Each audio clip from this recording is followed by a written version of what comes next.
everyone, a warm welcome. Thank you for investing your time with us today. Our subject is 3 real-world must-dos to deliver change well in a transforming publishing landscape. I'm Charlotte Talmadge. I'm the founder of Unaa Change Management, and with me are 2 of my brilliant colleagues who you'll be hearing from today, Shahara Jaldin and Julian Sharples. And between us, we've got over 55 years of change consultancy experience.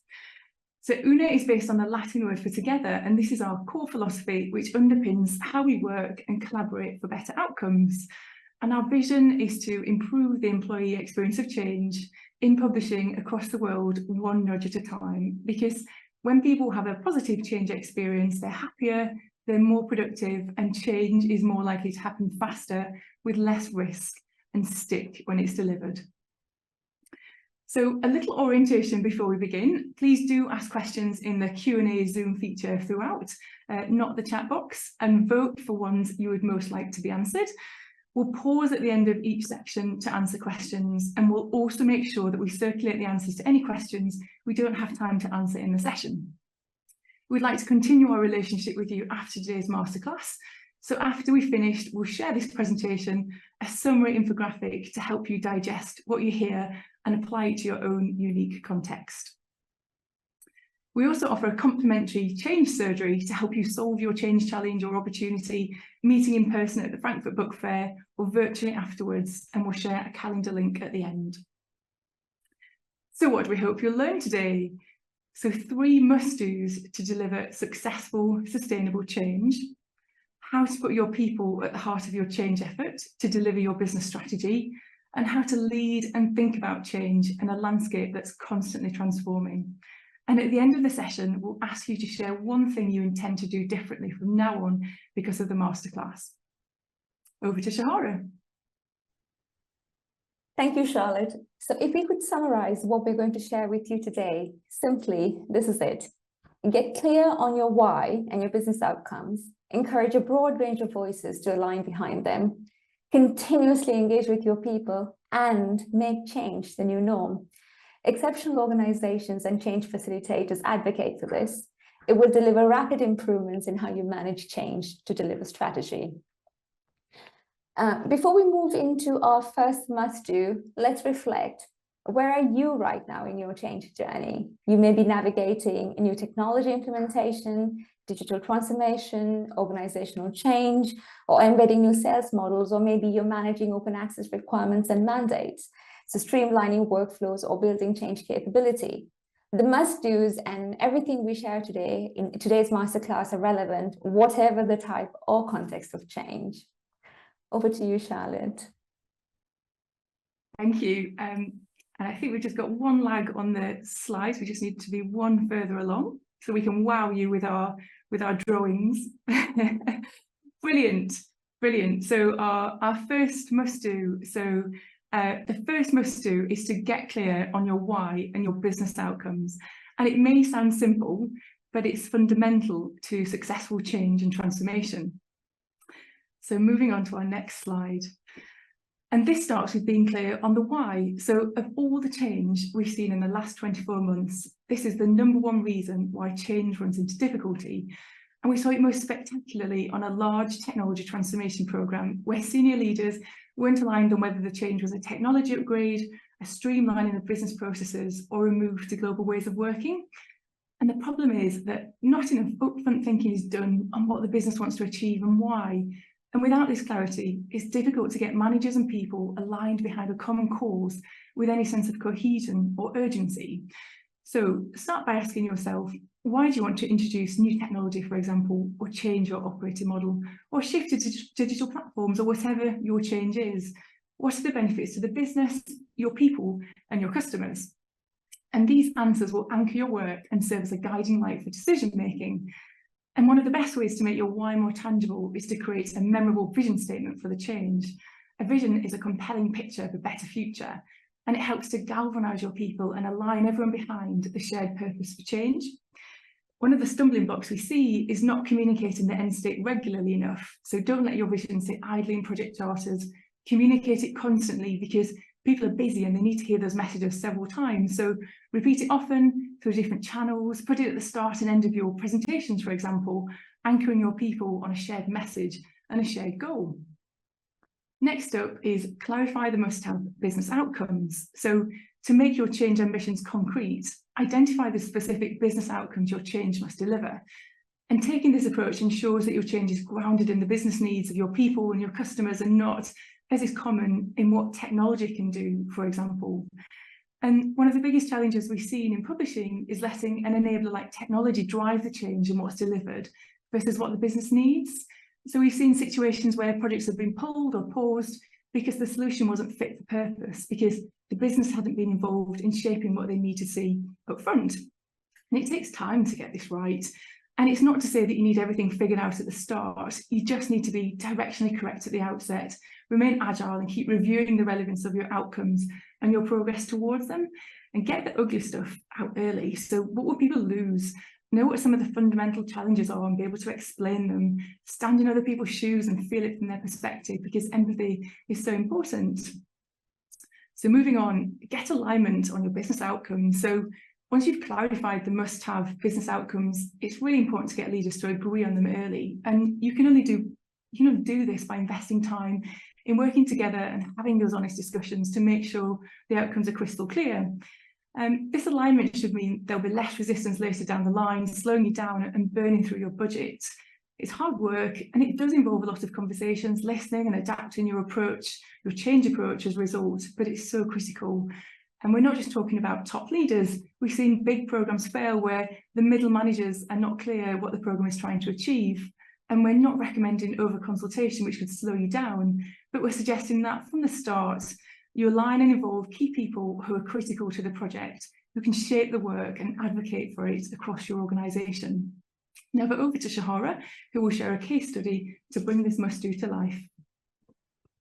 Thank you, Charlotte. So this is about setting strategic direction. Our approach to addressing a client challenge is very much based on the key principles that Charlotte had outlined. This case study relates to the work we delivered for a professional membership society and publisher. So the leadership team had challenges getting aligned on organizational priorities and business outcomes, and was trying to take a departmental approach to problem solving. This reinforced their silos and prevented them from coming together to provide cohesive leadership and strategic clarity to the organization. There was also an added layer of complexity in that this was a newly expanded leadership team, so they were forming in their team dynamics and ways of working as well. Our starting point was to help them agree what they needed to achieve and why. This involved introducing a structured framework and a facilitated process to define and articulate the organization's aims and goals. It was a reset of how the leadership team approached their role, and it was a very intensive process that required a lot of unlearning and relearning. We used a combination of group workshops, individual meetings, smaller working sessions, coaching, guiding, and supporting to facilitate this process. The key outcome was that the leadership team achieved a new level of clarity and alignment on the organization's priorities and goals. We also saw a much greater sense of collaboration emerge, the more openness to new ways of working, and a growing ability to channel disagreement towards problem solving. There was generally a lot more cohesion and an increased sense of excitement about creating a shared future. And very importantly, the leadership team was also able to take this clarity of focus to their people, enabling them to see the role they had to play in delivering the organization's mission. There were two other important success factors: humility and agility. Firstly, humility. We encourage leaders to bring their teams with them on the journey by being open and transparent, and emphasizing that they themselves did not have all the answers. It was essential to enable those with insight and expertise to contribute, and the team to find shared clarity.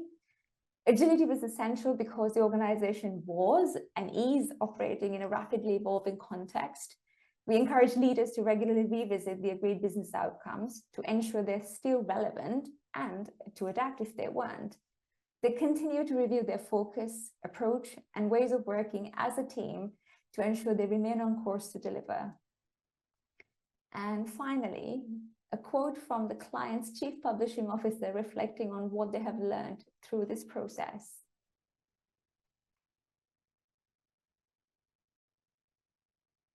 Okay, if you have any questions, please put them in the Zoom Q&A feature by clicking the icon with the two bubble speeches at the bottom of the screen, please. Thank you.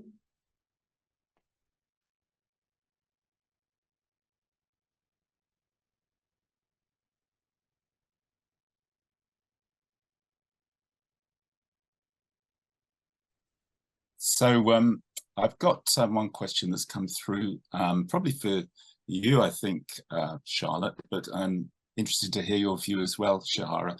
What do you do when the exec don't want to listen and think that they are aligned, but you know, and they secretly know that they're not? What do you do? What would be some thoughts that you have on that? Start with you, Charlotte. Thank you, Julian. Great question. So instinctively, first, understand the problem, the why, understand the root of the issue. So why do they not want to listen? How does it manifest itself in the day-to-day? What's the impact of it? And I think understanding the problem is half of the work. Then you've got all the right insight to work with to propose solutions. Things as well, like don't assign blame, taking the emotion out of it, connecting with a human being. So, you know, apply empathy. Where are your exec coming from? What's going on for them? What's their context? What's real for them right now? Then once you've understood the why and you've got those insights, I think it's about forming your business case then. So how can you take a data and insight-led view to outline what are the benefits if you do align, and what are the risks if you don't? And how is that going to impact the business outcomes that you actually want to drive? Shahara, any builds on that? I think taking a data and insight-led approach to bringing to light what the impacts are, you know, of not aligning and what that means for the change or transformation initiative, I think that's key. And also, I think, Charlotte, as you mentioned, understand the heart of the problem, why there's misalignment, and if there's ways to surface the impact, the day-to-day impact of this misalignment and how that's perhaps impacting decision-making, the organizational outcomes, bringing people on the journey. The more you could bring evidence to the table to those discussions, the better. Yeah. And it's also about presenting like a group view of evidence versus my view. So actually, we're going to talk about some ways in which you can do that in our upcoming section. So I'll leave that there. Yeah. And I guess linked to that question, does everyone have to agree? Or what do you do when you can't all agree? What are your thoughts about that? Because people talk about alignment, but does that mean agreement? You got any thoughts on that, Charlotte? Yeah, so does everyone need to agree on everything? So build on what's there already. So what things is there alignment on now, and how can you build on those and get started? And then I think it's going back to the same thinking. So unpack the root cause to get to the heart of the problem about why there's misalignment on all the other pieces. Yeah, so I'd say build on what's there, what's in place already, focus on the positive. Shahara, anything to add on that? I think too much agreement and too soon would be a symptom of potentially an issue as well. So I don't think, you know, disagreement isn't always a bad thing. So yeah. I think channeling the disagreement or different views to a problem or the outcomes, what matters is, you know, understanding why that's the case and trying to, you know, problem solve with that understanding. So I think some disagreement is necessary for us to be creative in how we approach, you know, solutions, if that makes sense. It does. And the other thing is you can use listen deeply to the disagreement, so to speak, because it's often called resistance, but resistance can be a very positive thing that we can learn from. So think of the business outcomes that you're trying to drive and listen deeply to what people are telling you or resisting or feeding back, and how does that shape those business outcomes or your change approach? How do you need to refine them as a result? So so the misalignment can be a good thing because it helps you ultimately get lots of multiple opinions and get to the better answer for the business. We've got a question that's coming from Vera, and she says, change is not always fun, at least not for all employees, especially at these times we live in now. So what do you recommend to get everybody on board to try and reach the goals that have been set? Any convincing ideas on this? I think that's embodied in our next principle, in terms of taking everyone through, whilst the change itself might be positive, you can provide people with a positive change experience in terms of hearing their voice and giving them a chance to shape the change and be involved in it. Yeah. And so perhaps that's a nice gone. Yeah, yeah. So perhaps, Vera, if you hang on and listen to the next must do, and if it doesn't answer your question, then another question in the Q&A, please. Okay, so we'll move on now to must do number 2, and Shahara, over to you. Thank you. I had to take a sip of water, if that's all right, before we got started. All right. I'm not muted. Good. Just checking. The must do number 2, encourage a broad range of voices aligned to business outcomes. Firstly, engage key voices and influencers. So once you've agreed your business outcomes, you can start to identify and bring together the various communities impacted by the change. You'll need to work with your people from all levels of the organization, empower them to help shape the change and understand what it means for them. From our experience, a lot of the issues relating to engagement, incomplete solutions, or resistance stem from not engaging with impacted people up front. It is also important to recognize that any one group, including project and program teams, will not have all the answers. It's essential to consider the end-to-end view of the change and involve a wide range of voices. The key is to look outside the boundaries of organizational charts, hierarchies, departments, to identify and get early support from those impacted and from influential individuals who can really help make change happen. It is really important to consider how work actually gets done rather than how it should get done based on an org chart view. We recently supported the turnaround of an operating model transformation program with an academic publisher. So despite the best laid plans, it seemed like the program team was unable to make progress, stuck in a vicious circle of disagreement on solution approach. The problem was that in the early days of the initiative, the core program team had failed to engage with a few key colleagues who had deep operational insight and were perceived as leaders of the community. When they were finally brought into the discussion a year late and given a formal role to shape the solutions, key decisions had already been made. So getting the program back on track involved a huge amount of rework, which cost time and money, and people's experience of change was severely hampered. How do you prevent that from happening? I think this speaks to the question we were just asked as well. Some essential questions to address up front. How do I engage colleagues who understand the operational complexities of challenges I'm trying to address? How do I make the most of the knowledge and expertise of those who are closest to my customers and users? Answer those questions right at the start and throughout and address them. It is important to recognize that people make change happen. So when you give them a voice and listen to their contribution, they will feel an increased sense of ownership of the change. The key is to remove barriers for people to engage and create a safe space for dialogue and debate, encouraging different ideas, creativity, and innovation. Everything we've discussed is underpinned by an ethos of collaborative working, and collaboration does not happen by accident.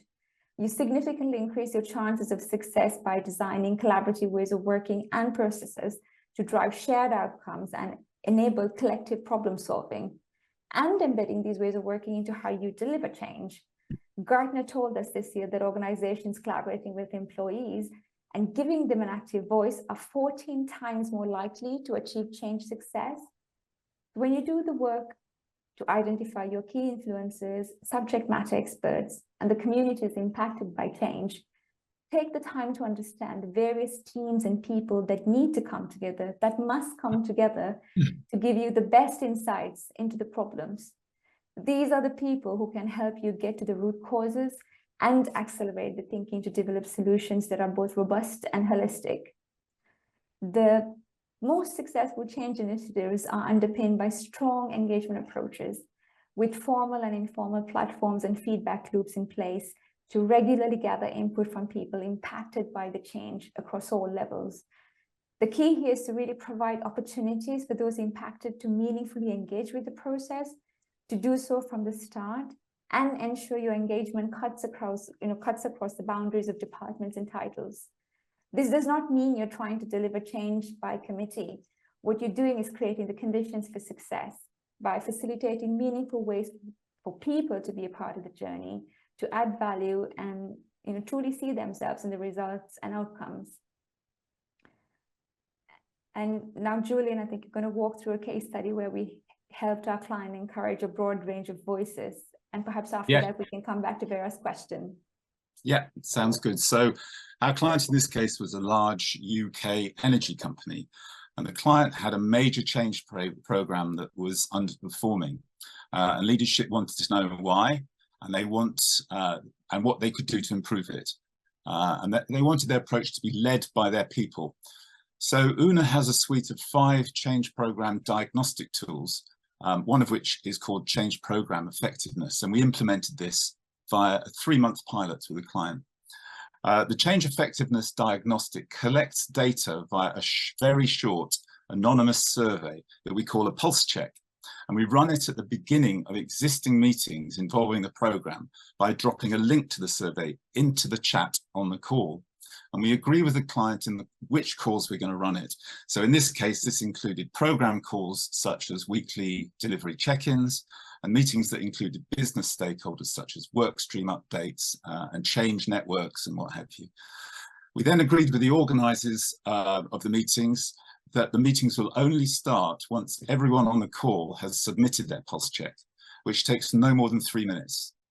With this particular client, all calls were at least 30 minutes, so the core business of the meeting could still be completed after the pulse check had finished. The approach means that the response rate is greater than 90%, which is incredible for a survey. It also takes no time out of people's day because they're in the meeting anyway. The pulse check consists of 3 questions, which people score on a 1 to 10 scale. The first is, how aligned is your work with the program outcomes? And this is the head. How engaged are you with the program right now? How much is your heart in the program? And the sentiment, how are you feeling about the program right now? And this is the gut. And the idea is that if people have their heads, hearts, and guts in the program, then the program is more likely to be successful. There's also one free text field, which asks the very simple question, how can we make things better? We ran the pulse check with this client once a month for 3 months. And in the week following the pulse check week, we analysed the comments with the help of AI, and we grouped them into themes. We then met with the program leaders and agreed actions against all the themes and also any pertinent individual comments that came through. And then we communicated all of the results, all of the comments, all of the actions to everyone on the program and all the stakeholders in the business via a user dashboard and a monthly newsletter. Because the pulse check was anonymous, there could be complete transparency, which is one of the values of the client. The slide you can see now is an example of what the dashboard looks like. The main business outcome is that there was a tangible improvement in program performance because people felt more aligned and engaged, and they felt heard, and they felt that their voice had turned into meaningful action. So they felt involved in the outcomes of the program rather than simply just doing their job. And the client is still running the pulse check today. I spoke to them yesterday, and 9 months after the pilot finished, they're still running it and getting benefit from it. So what are the benefits of this approach? Well, it puts people at the heart of change, which is really central to how Unaa views successful change management. It delivers immediate value. There was one instance where a comment came in the meeting in the morning, and in the afternoon, a leader actually spoke to that comment in another meeting. So it can be really immediate. And the data often validates hunches that leaders have and supports their hunches with real data. And yeah, in general, it enables data-driven decision-making. It enables the performance of different change programs in the organization to be compared if you're running the pulse check in two programs, you can see the performance relative in each. It's really simple to set up, it's really cost effective, and it takes no time out of people's days because they're in the meeting anyway. And as I said earlier, it's greater than 90% response rate, so it's really inclusive, and it means that people get heard. Finally, a quote from Russ, the program director. He said, "The change diagnostic has been a game changer. It gives us feedback on the state of the program that we can act on fast and delivers immediate and measurable value. The data also helps us improve the well-being of our people, which is so important to us." Because when people feel heard, they feel valued. So that's a very brief resume of the project. Does anyone have any questions on that or anything that's gone before? If you do, put it in the Q&A chat box at the bottom of the slide. Okay. So got a question here. We're collaborating already, but it's not having the impact we want. What do we need to do differently? So I'm going to throw that over to Shahara to start with. What have you got to say? We're collaborating already, but it's not having the impact we want. What could we do differently? Well, you could run a pulse check, but no, over to you, Shahara. All right, and we'll come back to Vera's question as well after that. Okay. So that is a great question. And one of the first things I would recommend, and also would do myself, is to assess the collaborative processes and ways of working. What is the outcome of the engagement or collaboration? Are people coming together with a clear purpose, clarity of what is expected of them? Are they collaborating to deliver on shared outcomes and goals, collectively problem solve? So I think the key to remember is that collaboration is not the end goal. We collaborate as a means to problem solving and achieving the outcomes. And also collaboration is the what you do, but the why and the how matters a lot. Just to give you an example, a recent piece of work we did was to revive a network set up to be change champions, but was having very little impact or traction in the organization. So part of our work was to reframe the role of that community based on active problem solving, with clarity on why that network was developed, the purpose, and making the role and the collaborative effort very tangible for them. So we worked together to define key areas of work that this community can actively support. So their goals and remit was clear, and they knew how they could and should be getting involved in the problem solving effort. So I would say, if you think you're collaborating well, but it's not having the impact you want, I would go back again to our core principle of the heart of the problem. How is your collaboration set up?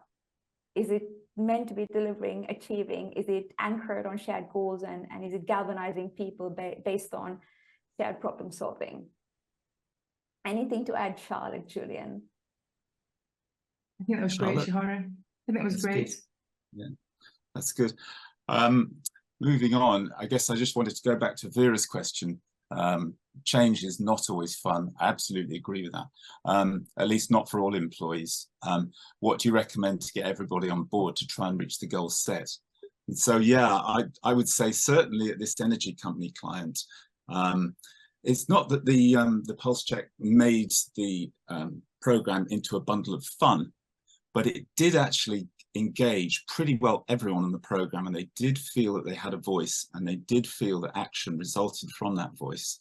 And I think if you do that over time, 9 months later, it's still running. Every month they collect the data, every month they take actions, they communicate it back to everybody. So there's a feeling like a cycle. So people that might not be on board and might not be enjoying the change program at the beginning, over time they think actually things are changing, and this I don't necessarily like to use the word fun because it's serious stuff, but this is, I think, more fun than it used to be because I am playing a part, and I think that's why people can feel disenfranchised, where they just feel that they're not part of the change. The change is happening to them by sort of other people. So I don't know if that rings any bells for you, Vera, but that's just what I wanted to say in response to your first question. So, okay, please keep putting your questions into the Q&A chat box at the bottom of the screen. And now we're going to move on. Charlotte, you're going to talk to must-do number 3. Excellent. Switching screens. Okay, so everything we've seen and the trajectory of where the publishing industry is going signals that transformation and change are not separate anymore from business as usual. So they're no longer isolated events or one-time big programs every few years. They're this continual, integral part of our daily working lives, and they're owned by the business, not the program team. That's of course aspirational, and it's something that even the most change mature organisations are still grappling to do, and it takes time and work to get there. But the more you can position change as the new norm, as a standard way of approaching your business, the better you prepare your people to embrace change, and the less people feel that change takes them away from their day job, which is what we've heard on many occasions with our publishing clients, and it feels exhausting for employees. It's exhausting for all of us. So we can no longer run the business without continually changing the business. So how can we make change the new norm? Well, this can start in small ways. For example, in addition to a vision statement, you can bring change to life for people in something called a shared narrative. So think of this as a written down story. It explains what's changing organisationally in more detail and why, how all the individual parts of change link together, what's going to be challenging as well as positive, and what the change means for different communities of people. And then key messages from this are repeated regularly and in different ways to normalise the change and help people make sense of it. And making change the norm, of course, all starts with leadership. There's a renewed need for leaders to be more visible versus dipping in and out of it. It's a leader's job to set the mindset and culture organisationally to embody change as something to be welcomed with curiosity. So leaders must demystify change, minimise uncertainty, and be congruent in what they say and how they act. For example, repeating the organisational change narrative little and often. We recently saw one leader use repetition to say the same messages about the importance of change a lot, and it wasn't boring. There was this feeling of, oh, they really mean this and it must be important. And that same organisation has embracing change as one of their core values, making it what we do around here. So it sets the right baseline. We're always changing, we're always growing. Moving on, leaders can build collaboration into your organisational DNA. So as Shahara's already talked about, change leadership also means finding opportunities to empower your people to come together, to collaborate and to solve change problems. A persistent problem that's particularly prevalent in publishing, which I'm sure you'll recognise, is that everyone is already maxed out. So how can they take on the extra work involved in managing change? And often it's the same people in demand over multiple projects. And the problems worsen because publishing budgets are under increasing pressure. So how can we address that? Well, again, there's no simple answer, but designing and building a workforce that understands and embraces change helps. So in doing so and making change the norm, this works best when it's a strategic decision by leaders of the organisation to create the right ecosystem. The answer has to be holistic, whether it's building capability to lead change into your job descriptions and hiring decisions, right through to building a capability around change into your learning and development programme, especially for your middle managers. So ask yourself, how can you make time for people to get involved in shaping how you deliver change? And also be clear on what your priority initiatives are in your organisation. So planning your portfolio of business as usual and change together as one. So if it's a priority to the business, it must be a priority to create time for people working on it to deliver change well. And of course, all this takes effort. So your initial step might simply be bringing people together for the first time to talk about and shape how change is rolled out, or creating an organisational narrative for what change collectively means for people in your organisation. So over to Shahara, who will finish up with a case study about how we can begin to harness and embrace change organisationally.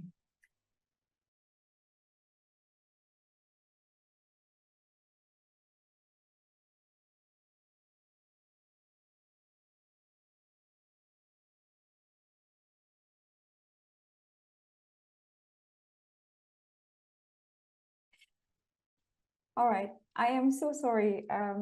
This keeps happening at least once a day. Thank you, Charlotte. So this case study relates to the work we did with a leading academic publisher. The organization was dealing with long-standing issues related to how change is led, managed, and implemented. Project and programs are constantly running into the same type of problems, impacting budgets, timelines, speed to market with solutions, and very critically, the overall people experience of change was consistently one of exhaustion or negativity. Our brief was to improve how change was managed at organizational level to foster greater alignment and better adoption by those impacted. So our starting point was to understand the underlying trends and patterns of the issues, and if and how they were connected, so we could get to the root causes of what was impacting and impeding effective change delivery. We took a very structured approach to assessing root causes and looked at multiple data sources to develop our understanding of the problems. The data confirmed our early hypothesis that the repeat cycle of issues stemmed from how the underlying change delivery processes had been designed and implemented, and the organizational structure that had been put in place to enable the change work. So all their ways of working and processes that underpin project and program delivery had been set up with a focus on just the technology implementation. Technology was seen as the end goal rather than an enabler. So all work across their change initiatives related to processes, ways of working, workflows, understanding change impacts, they were not considered until much, much later in their change delivery process. And by this point, if not all, but most technology-related decisions had been made. So business outcomes are not driving decision-making. The change management structure that had been set up really didn't encourage people to take an end-to-end view of the change or understand impacts on users or customers. People were being incentivized to just get the technology over the line.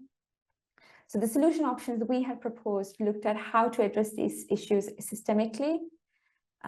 We proposed a set of phased solutions to be delivered iteratively to help people crystallize the end-to-end view of the change. We provided guidance to consider how to go from strategy to managing impacts to embedding change and realizing benefits. And we provided a change delivery model with guidance to enable a phased approach to implementation, providing practical insights on how to ensure the change is co-created, impact is assessed, and it is effectively sponsored and communicated, how to bring the user and customer view into the problem assessment very early, and how to maintain that user and customer view along with the business outcomes when appraising solution options. In parallel, we carried out some modeling and a cost-benefit analysis to estimate the scale of the rework this new approach would reduce. So quantifying the budget burn and waste that came from failing to consider change impacts, user and customer needs and processes from the very start and throughout the change. In addition, we launched and implemented a shared narrative of organizational level change to help people understand what is changing and why, how these initiatives impacted organizational goals and enabled strategic outcomes. So this really helped join up what had seemed like a series of disconnected projects and programs working in silos into a meaningful organizational change picture. And the final strand of the solution was focused on building in-house capability to manage change effectively. This was enabled by a combination of training, coaching, and setting up an internal community of practice, so creating a network of change champions representing all departments. And finally, a quote from our client in terms of their key learnings from our work.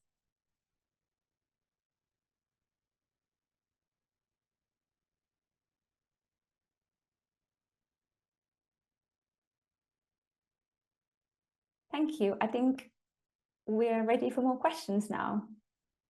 So if you'd like to put your questions in the Zoom Q&A chat box, which is the two speech bubbles in the middle at the bottom, that would be great. I've got a question probably for you, Shihara. If change is the new business as usual, I'm concerned that people will feel anxious at the continual uncertainty and also possible extra workload. Got any ideas that would help us? So I think there's two parts to this question.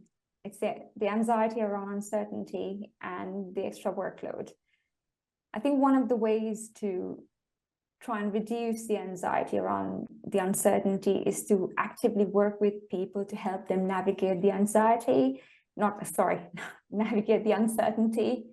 And this goes back to a lot of what we discussed about communicating, engaging with people up front, recognizing what you do know, acknowledging when you don't have all the answers, but encouraging people to be a part of the process of problem solving, finding that clarity. I think creating a sense of ownership, so people feel that they're both empowered and have a sense of control in terms of how they contribute and influence the change. In my experience, that helps a lot. And when you do that up front and maintain that continuously, so giving people a role to be a part of the change, giving them a voice to express their concerns, bring their ideas and solutions to the table. And I think a very honest acknowledgement of the unknowns could, the sense of we're all in this together can really help with managing the anxiety around uncertainty. I mean, change is leadership, it's work of leadership, and part of leadership is to prepare organizations for, what's unknown, what's coming, and what is coming.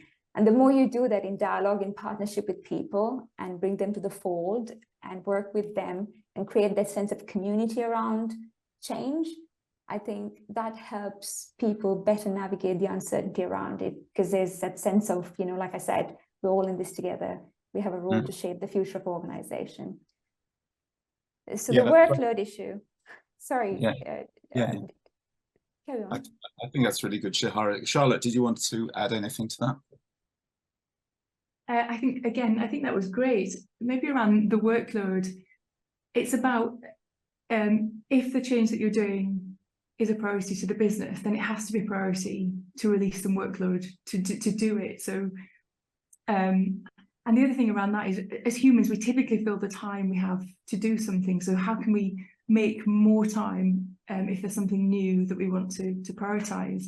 And again, as Shahara said, change starts with leadership, or change is leadership. So rather than it being the program that shouts the loudest that gets the extra capacity released or the extra resource, how do you make a more of a strategic decision to release the right time for your people to manage change effectively? Yeah. Got a question for Shahara. What is the hardest thing to overcome when trying to drive change? What should executives brace themselves for in most instances? So what's the hardest thing to overcome when trying to drive change? And what should executives brace themselves for in most instances?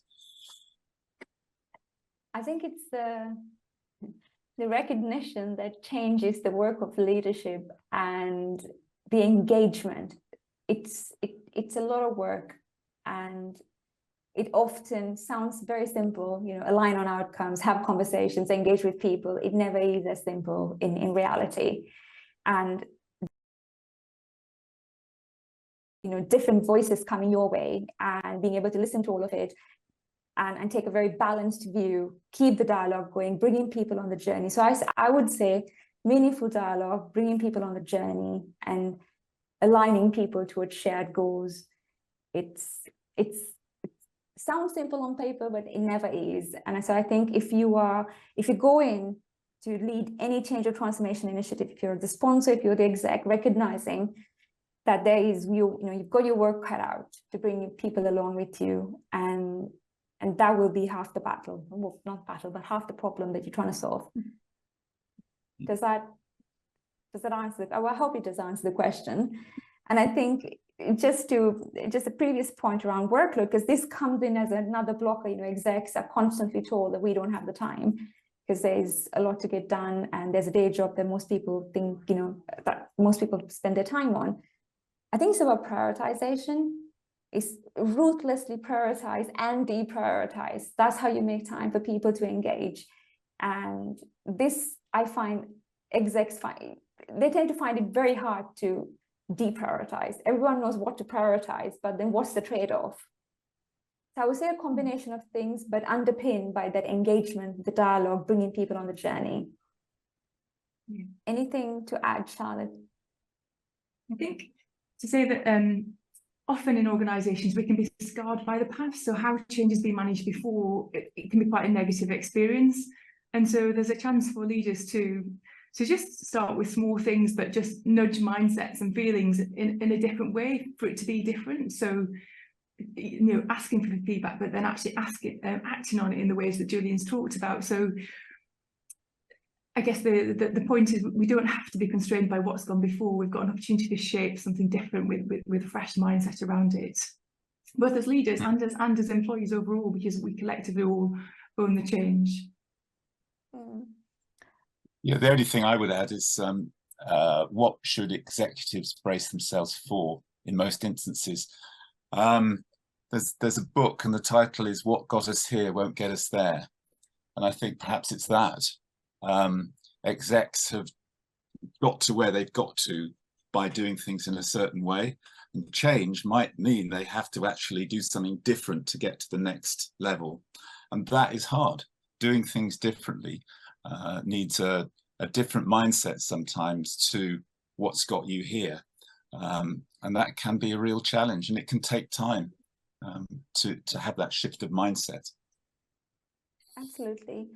The one thing I would like to add with all of these things, into the general guidance, and what the hardest thing for one organization to do to drive change may not be the same for another. So, you know, context matters a lot.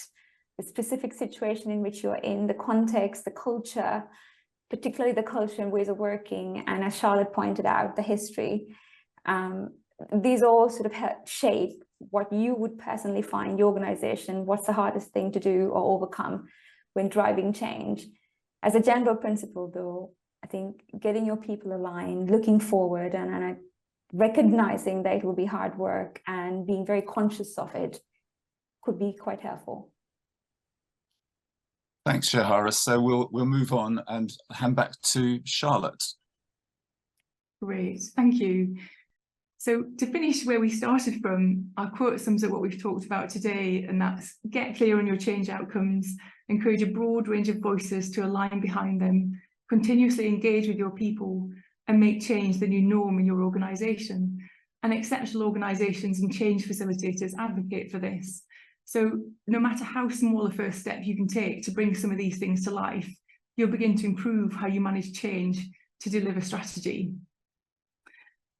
So we'd like to run a quick pulse check with you for 2 minutes. So we're dropping the link in the chat now, and we'd love for you to share what one thing you would consider doing differently relating to change in your organisation based on what you've heard today. We're also interested to know what your key change challenges are right now and what content might be helpful in guiding you to solve them.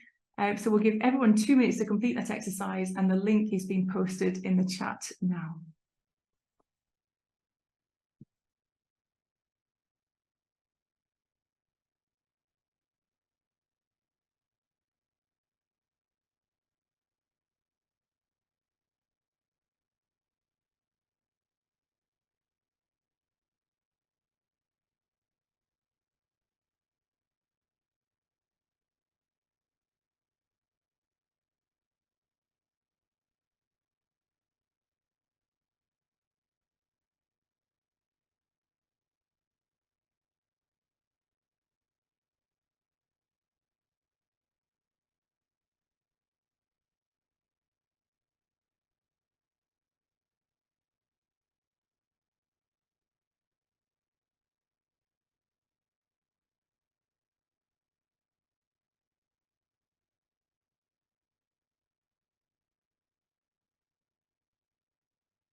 Okay, so that's time check. We've got a minute to go.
Okay, that brings us to the end of 2 minutes. So welcome back.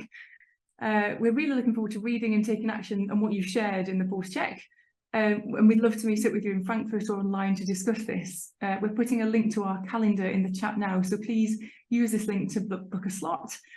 No matter how small you think your change, question or challenge is, it's important, and we'd love to speak to you. We offer a complimentary change maturity assessment to work with you to understand what small steps you could start to take now to make change the norm in your organisation. And if you do still have questions you'd like to ask, please put them in the chat now. You can also email me. It's charlotte.talmadge@unaa.co.uk, and we'll make sure they're all answered. Julian, did we have one more question we needed to answer before we closed? Eri, you said you wanted to ask a question. Could you put it in the chat? We haven't received it yet, but we would love to receive it. We've got 5 more minutes, so if you want to drop it in the chat, that would be great. Or if you prefer, Eri, you know, happy to meet up with you at the book fair. Oh, here we go.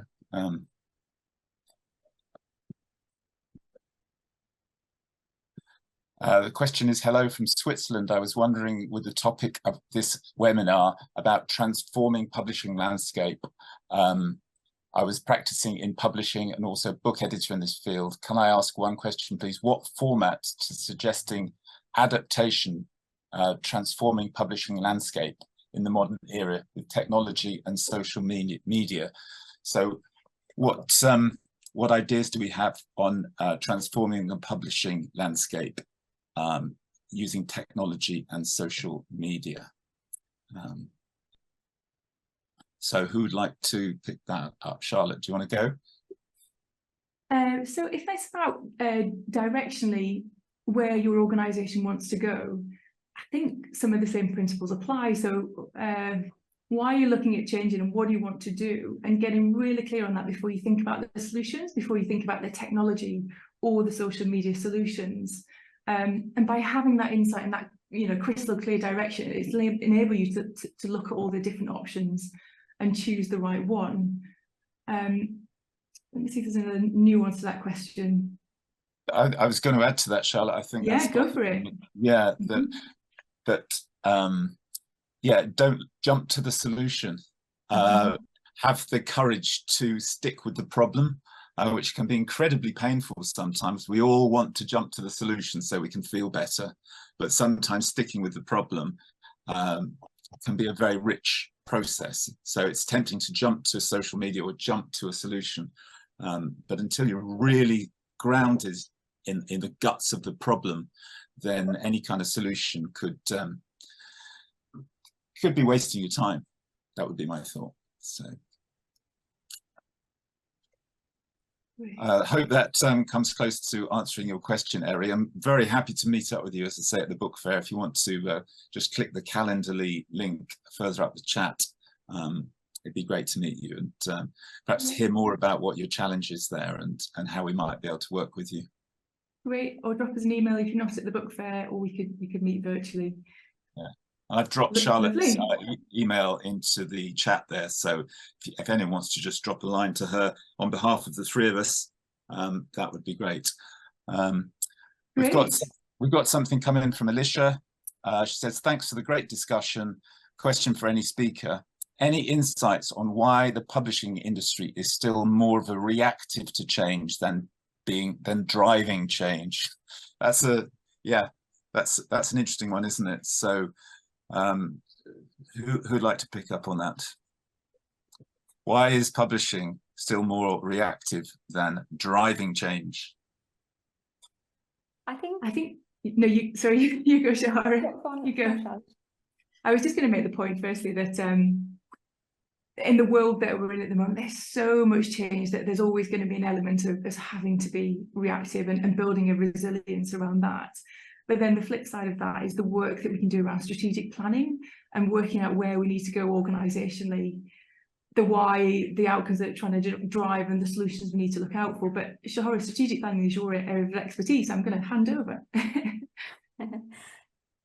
I do think the industry it's a long-standing industry, and in the last 10, 15 years, the pace of change has accelerated in unprecedented ways, and it's only increasing even more. I think so there's been a bit of almost a culture shock to the industry with the pace of innovation coming your way. So I think context, we spoke a lot about context, being quite important. Historically, maybe the context didn't require you to be as proactive in driving change. The context has shifted radically now, and innovation is coming your way, at a pace that it's never been before. So I think adapting to that context and keeping step at the pace of innovation and leveraging those opportunities, and the competitiveness as well in the digital era has massively increased. So the increasing competition, the increasing accessibility of publishing as an industry, in many ways is requiring you to rethink your ecosystem and how you run your business, which may not have been the case, say, 50 years ago, for example. Yeah. So I think that's context, the change in context is perhaps one of the drivers. I think we'd love to hear your idea on that, Alicia. I'm wondering if you've got an idea that's lurking in your mind that you'd like to share with us. Feel free to put that in the chat, or meet with us at the show. It's a really good question, and there's no one single answer, I would say. Charlotte, did you want to add to that? No, I think that was excellent. Thank you. I'm just conscious of people's time. We're nearly at time, so I just wanted to make sure I got a chance to say thank you. Thank you so much for investing your time with us today. And if we're ready to wrap up, I think all that remains to be said is to have a wonderful day or evening when you get there. Thank you for joining us today, and thank you for being a light in your organisation to be thinking about how you can best deliver change. So take care, everybody. Yes, thanks a lot, everyone. Yeah. Thanks, everyone. Take care.